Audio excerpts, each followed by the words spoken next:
You realize what a personal relationship it is with your finances, and everyone really treats it differently.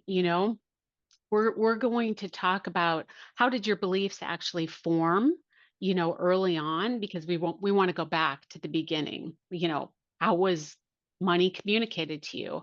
Then we'd like to also talk about, I suppose, the different types of money personalities. We call them archetypes. It's important to understand where you came from and where your beliefs were formed because it's going to shape your future decisions. Then personal experiences, just a few that I just mentioned, undergoing divorce, making job change, losing a spouse, making decisions about housing. I heard a few of those decisions on the horizon, remarrying, which brings, another set of circumstances and perhaps some complexity to your financial situation. Sure. Especially, you can see the statistic. Only 64% of women say they feel secure. Lets mail pile up, doesn't want to open up the statements, doesn't want to look at them.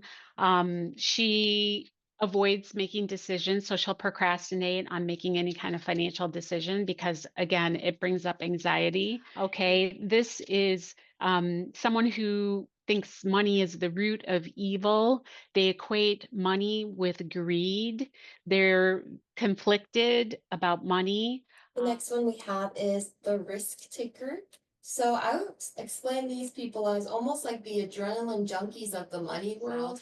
They're If your really checkbook and your calendar are in alignment with those values. where we've kind of felt some shame for buying something, or we have money shame, like we're talking about, or we have fear surrounding money. Some of these common fears, the majority of people have felt. So I think it's great to not feel alone.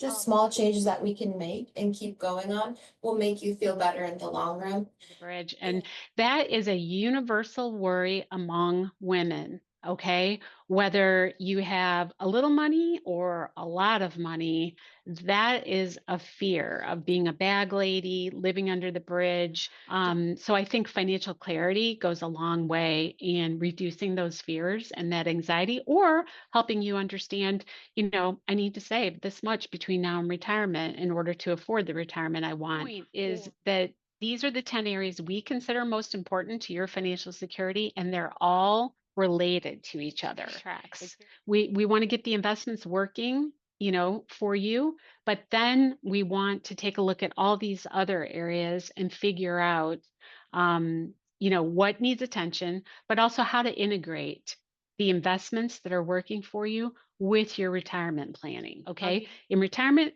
it changes from accumulating wealth to managing the wealth and taking distributions and managing that decumulation plan. With those 10 key planning areas, they're not standalone, they're not silos.